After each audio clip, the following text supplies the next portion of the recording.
Magandang gabi sa inyo lahat, mga tropang Dear Kuya Allen. Kumusta kayo? Sana ay nasa mabuti, ligtas, at payapang kalagayan kayong lahat saan man kayo nagpapahinga ngayong gabi.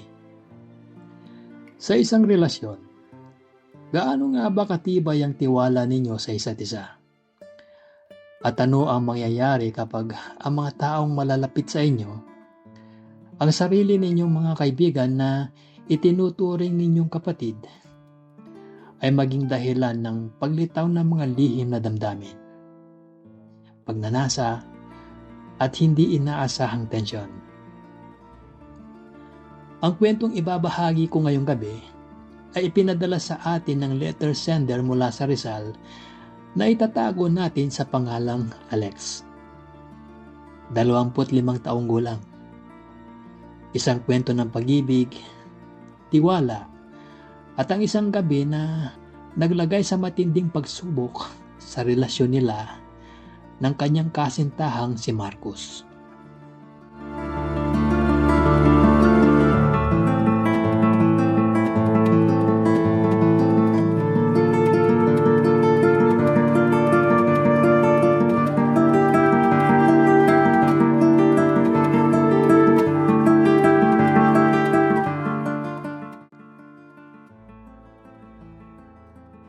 Dear Kuya Allen, tawagin mo na lang po akong Alex. 25 taong gulang. May katamtamang pangangatawan. At maayos naman ang appearance. Ang kwentong ibabahagi ko ay tungkol sa isang gabi na hindi ko kailanman malilimutan.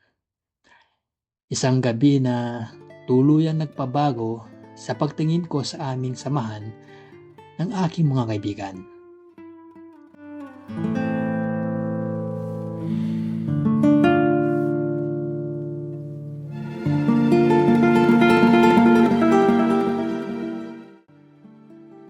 Isang gabi ng Biyernes, bandang alas 7 ng gabi, pumasok ako sa bahay ng boyfriend kong si Marcos.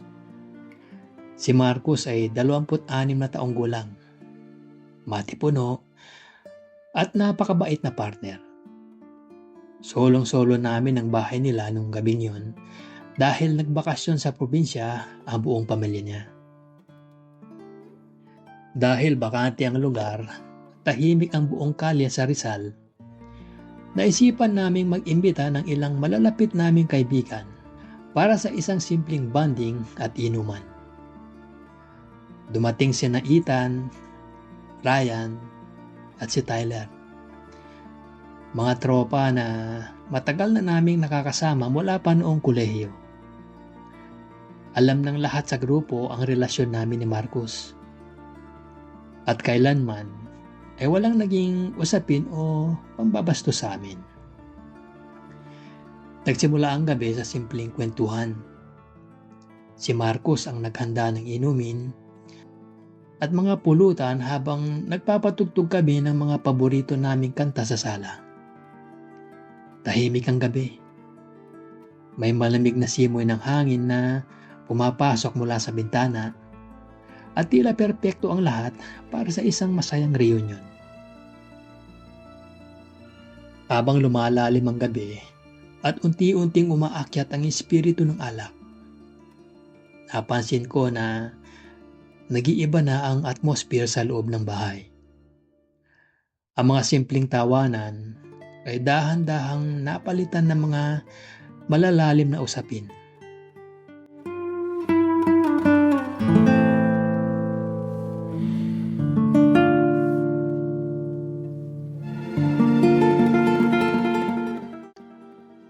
Si Ethan, na kilalang palakwento at outgoing sa grupo, ay nagsimulang magtanong ng mga seryosong bagay tungkol sa relasyon namin ni Marcos.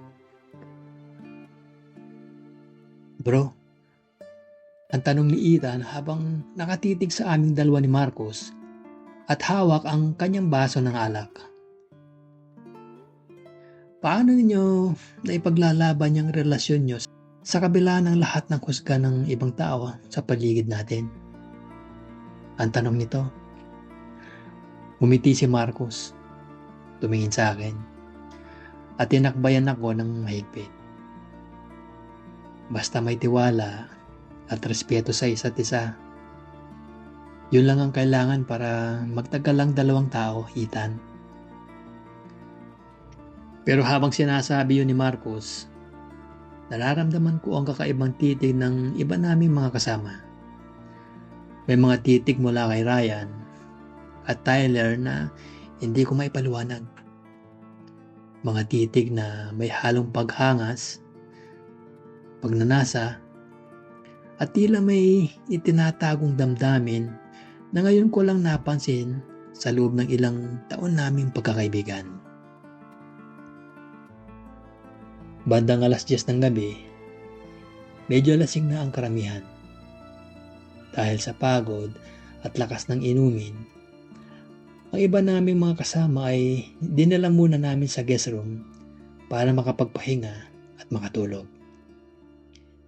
Naiwan kami ni Marco sa sala para mag-ayos ng mga kalat at baso.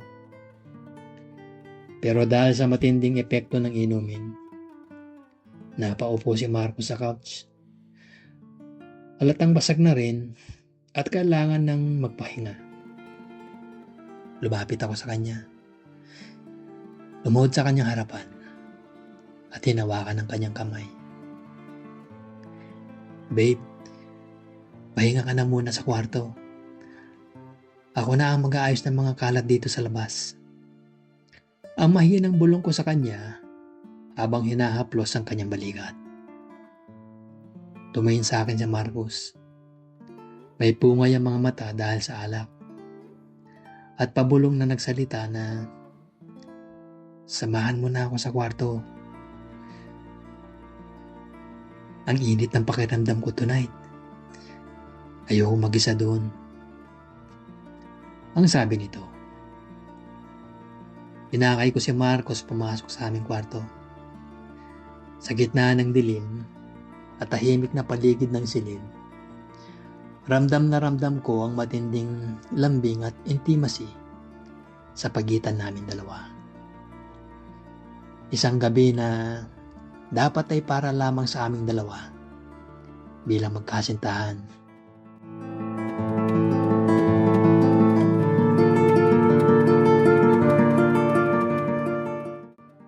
Habang nakahiga kami ni Marco sa kama at nagpapalitan ng matatamis na halik at yakap sa ilalim ng dim lights, biglang bumukas ng dahan-dahan ang pinto ng kwarto. Inakala ko na si Marcos at ako lang ang naroon sa bahagi iyon ng bahay. Pero dahan-dahang pumasok si Ryan at Ethan. Dahil sa lakas ng espiritu ng alak, sa tagal ng hindi pagkikitang muli, at sa matinding emosyon ng gabi, lumapit si Ryan sa gilid ng aming kama. Tumingin siya sa amin habang nakahiga kami. Alex, Marcos, pasensya na. Ang mahinang wika ni Ryan sa gitna ng dilim. Matagal ko nang gustong sabihin ito sa inyo. Minsan nakakaingit ang relasyon yung dalawa. Ang sarap sa pakiramdam na may nagmamahal sa'yo ng ganito. Yung walang pag-aalinlangan. Nagkatinginan kami ni Marcos. At sa halip na magalit si Marcos, dahil na rin sa kunting kalasingan at sa matagal nilang pinagsamahan bilang matalik na magkakaibigan, hawak-hawak niya ang kamay ko habang nakatingin sa kanila. Doon nagkaroon ng isang napakatinding emosyon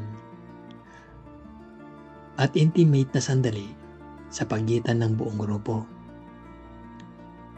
Isang gabi kung saan ang mga pader ng hiya, imitasyon at lihim na pagnanasa na itinago ng ilang taon ay tuluyang nag-iba sa loob ng silid na yon.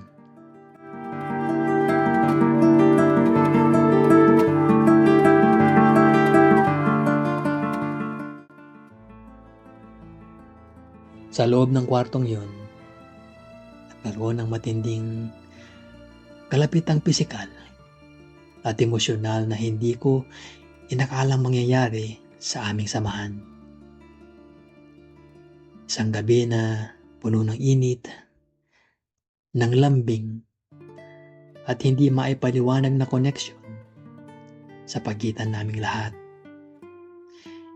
Isang karanasang lumampas sa karaniwang hangganan ng simpleng pagkakaibigan.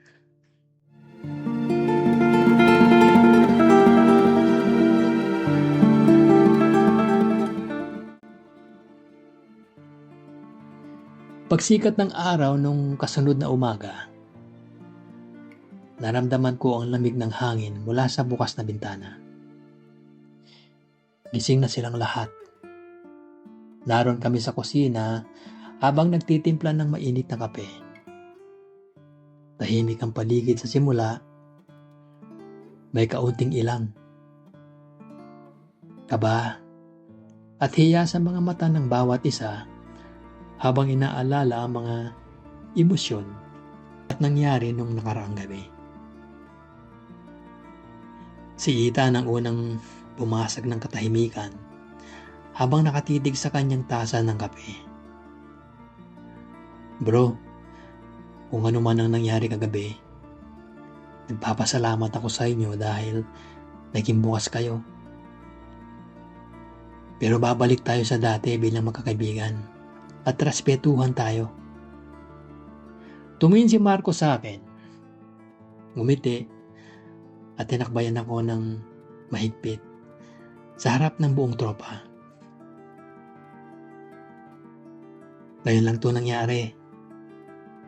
Ang seryosong sabi ni Marco sa kanila.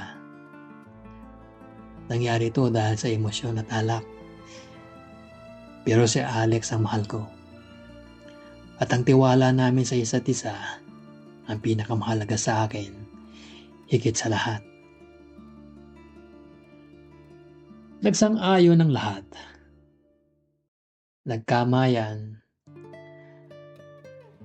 at nagkapatawaran ang tropa bago tuluyang umuwi sa kani-kanilang mga bahay.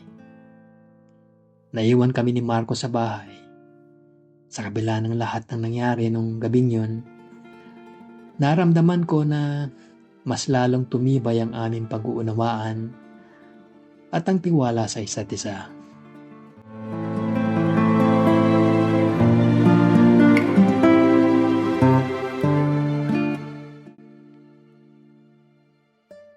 Isang napakatindi at napakadramatic at napakalalim na kwento mula sa ating letter sender na si Alex.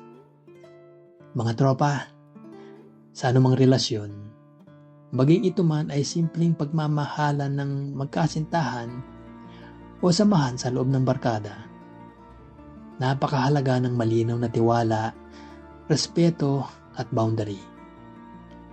Ang alak at matitinding emosyon ay pwedeng magdala sa atin sa mga sitwasyong hindi natin inaasahan. Pero sa huli, ang katapatan pa rin sa iyong kapareha at ang tiwala ninyo sa isa't isa ang mananaig.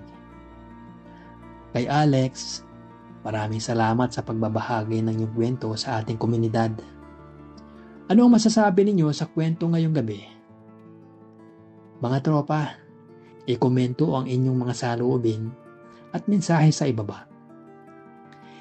Ito po ulit ang inyong Kuya Allen. Huwag kalimutang mag-like, mag-comment at mag-subscribe para sa marami pang kwento ng buhay, pag-ibig at mga pagsubok sa relasyon. Mag-ingat kayo lagi at magandang gabi sa inyong lahat.